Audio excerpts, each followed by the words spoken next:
Драги вечиња, драги првачиња, на овој час по македонски јазик ќе се дружите заедно со мене, наставничка Зорица.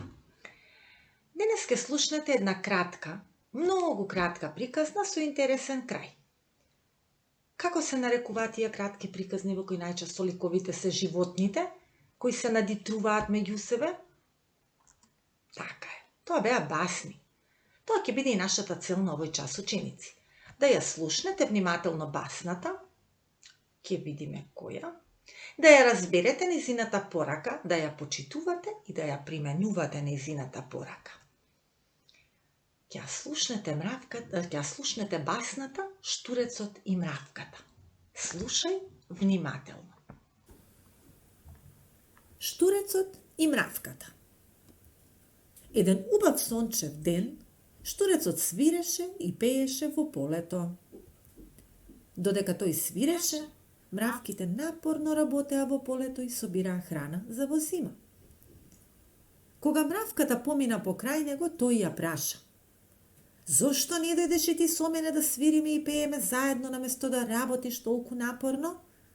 А мравката на тоа му одговори: "Собирам храна за зимата, а те советувам и тебе да го сториш истото." Ха, да размислувам за зима сега, кога е толку жешко и има толку многу храна во полето? Времето минуваше. Дојде есента. Стануваше се постудено. Дојде и зимата. Штурецот немаше што да јаде. Тој беше многу гладен. Отиде кај мравката да ја побара храна, затоа што беше многу гладен. Мравката тогаш го праша: "А што правеше ти цело лето?" "Свирев," одговорил Штурецот. Сега играј, за да заборавиш на гладта." И мравката му ја затворила вратата. Така, тоа беше басната Штурецот и мравката и верувам дека ви се допадна. А Езоп е најпознатиот баснописец кој што ја напишал и оваа басна. Во басните, ученици, најчесто главни актери се животните, а се исмејуваат особините на луѓето. Сега земи ја твојата тетрадка, онаа без линии, едно остро моливче и комплетот со дрвени боички. Може би ќе ти треба и едно линеарче со форми, затоа можеш и тоа да го подготвиш сега. Запри го видеото, подготви се, а потоа продолжи со активностите што следат. Ајде да видиме. Размисли и одговори на ова прашање. Колку ликови имаше во оваа басна? Самиот наслов зборува, кажува, меѓутоа ајде да видиме дали знаеш. Така е. Во оваа басна се сретнаа два лика и разговараа меѓу себе. Сега нацртај на едната страна на твојот лист горе Штурчо, а на другата страна нацртај мравка. Цртај онака како што ти умееш. Под нив нацртај по 10 празни кругчиња со линеарот, подготви си ги црната и розовата боичка. Ке слушнеш од мене збор кој што е карактеристика или на мравката или на Штурчо. Ти ќе одлучиш за кого се однесува тој збор, дали за Штурецот или за мравката.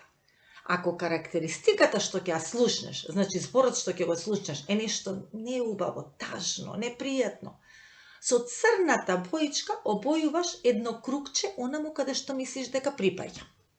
Еве вака, најпрво ќе ви покажам со пример. Ако го слушнеш од мене зборот гладен, и најпрво си викаш каков е овој збор гладен, убав или неубав? Се разбира неубав, неубава карактеристика, не добра. Затоа ја земаш црната боичка. А за да одредиш каде ќе боиш кај мравката или кај Штурчо, кој бил гладен во нашата басна?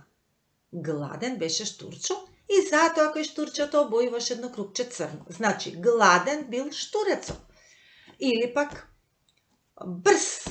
Кој во басната беше брз? Мравката. Значи, обојуваме кај мравката. А дали брз е добра или лоша карактеристика? Се разбира дека добра. Затоа боиме едно розово кругче кај мравката. Ова беше само пример. Почнуваме, ќе ги слушнете карактеристиките за Штурецот и мравката, сами ќе одлучите со која боичка и каде ќе обојувате. Подготви се, а потоа почнуваме. Слушај внимателно и обојувај внимателно. Розова боја за нешто убаво, црна боја за нешто што не ти се допаѓа, што не е убава карактеристика. Ајде, истовремено, јас зборчињата што ќе ги изговарам, ќе ги сместувам во диаграмите, или кај штурецот, или кај мравката. Ајде, кој бил гладен? Значи го слушнавте зборот гладен. Каква боичка земаш? Така е, црна боичка и обојуваш кај. Така е, Штурчо бил гладен.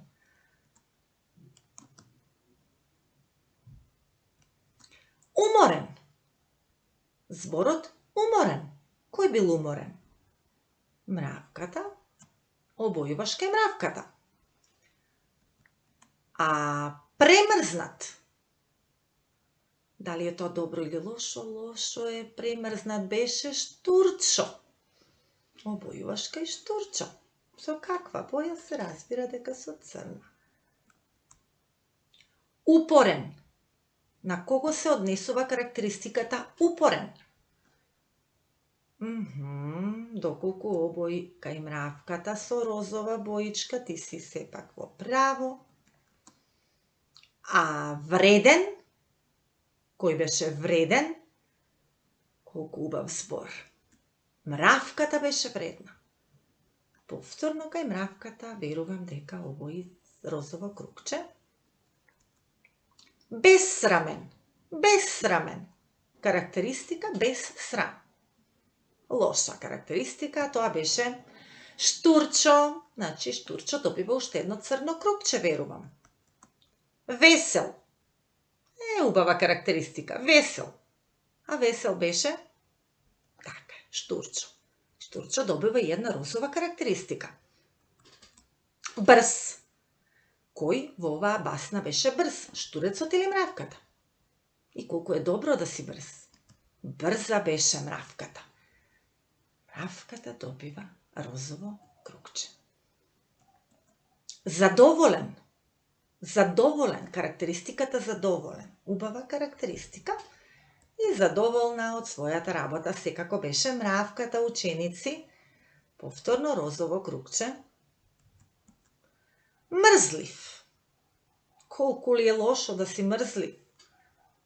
Со црната боичка боите лоша карактеристика кај Штурчо. Забавувач. Добро е да си забавувач. Оваа карактеристика е навистина добра. Овој пат и Штурчо добива розово кругче. Свирач. Свирач беше Штурчо. И повторно убава карактеристика за Штурчо. Свирач. И на крај, кој беше тажен? И не е добро да си тажен. Тажен беше Штурчо. Доколку сте готови со обојувањето и доколку и вие добивте 4 розови кругчиња кај мравката и едно црно обоено кругче и 5 црни кругчиња кај Штурчо и 3 розови кругчиња, односно добри карактеристики, вие сте во право. Значи, погледнете колку мравката има подобри карактеристики отколку Штурчо. Мравката беше, ајде да повториме уште еднаш, вредна, задоволна, брза. Мравката беше упорна. И на крај со црна боичка сме испојале дека мравката беше уморна. Но дечиња, за сите овие работи да ги направиш, мравката мора да биде уморна. Јас и уморот како карактеристика би го обоил розово. Значи, мравката сега нема ниту една негативна карактеристика. А додека Штурчо бил мрзлив, премрзнат, бессрамен, па секако дека ќе биде и гладен, и тажен. А добри карактеристики на Штурчо беа, Штурчо беше забавувач, Штурчо беше весел и беше свирач. Следува друго прашање, друго размислување од твоја страна. На кое место се случуваше басната? Погледни ги местата кои што јас сега ќе ги покажам, ќе ги понудам. Полето, во шумата, во домот кај мравката или Штурчо, на училиште, во морето или во паркот. Каде се случуваше дејството во оваа басна? Во полето? Да. Во шумата? Не. Во домот на мравката или на штурчо? И тоа да. А на училиште, дали беа штурчо и мравка мравката на училиште? Секако дека не. А во морето? Никако. И во паркот? Повторно не. Значи, дејството во нашата басна се одвиваше во полето и во домот на мравката и штурчето. Следува друго размислување. Годишното време во басната. Најпрво прашање до тебе. Колку годишни времења има? 4. Пролет, лето, есен и зима. Сега повторно земи ја тетратката. На листот долу, доколку ти остана место, нацртај со линеарот 4 празни квадратчиња, малечки, а доколку не заврти на другата страна. И, ако сметаш дека во басната беше некое време пролет, нацртај цветче во првото квадратче. Ако сметаш дека беше лето, нацртај сонце во второто. Доколку мислиш дека беше есен, нацртај жолто ливче во третото, или пак зима, снегулка во четвртото. А сега, откако ќе нацрташ, онаму каде што мислиш дека треба и онолку колку што квадратчиња мислиш дека треба, ќе провериме. Почнуваме со пролетта. Дали некаде во басната се сретна пролет? Не. А лето? Така е. Со лето ни започна басната, кога мравките напорно и вредно работеа на на жешкото сонце. Есен. И есента се сретна, дојде и есента, и мравките се уште напорно се подготвуваа за во зима, ги правеа под последните подготовки. А штурчо се уште свиреше во есен. И зима, така е, во зима беше крајот на нашата басна. Што научивме ученици од денешната басна, Штурецот и мравката? Ајде прво да видиме кои убави работи ги научивме. А убавите работи ги направи мравката. Работата го краси човекот. Научивме дека посеј си за да жнееш. Работи за да имаш. Секако дека овие сите 3 поговорки се точни. А сега и порака до луѓето кои се однесуваат како Штурецот. Гледај ја сликата и смисли порака. Една од пораките мора да си посееш за да си жнееш. Следна порака или поговорка, не ја исмејувај туѓата мака. А Штурчо им се смееше на мравките кога работеа. Или, кој не работи, нема ни да има. И тоа го видовме во басната. А сега за домашна задача, илустрирај го оној дел од приказната кој тебе најмногу ти се допадна. Дали кога беше лето, есен или крајот кога беше зимата. И сосем за крај, што мислиш? Дали овој Штурчо следното лето ќе постапува исто како и ова лето? И зошто би било тоа така? И доколку сакаш, оваа басна може да ја погледнеш и со сосема поинаков крај. Само ќе треба со твојот мобилен телефон да го скенираш овој код и веднаш ќе можеш да ја погледнеш басната Штурецот и мравката, но со поинаков крај од нашиот, или пак може да ти помогне некој возрасен и да го впише ова линкче во твојот пребарувач на компјутерот. До видување, до следното видување.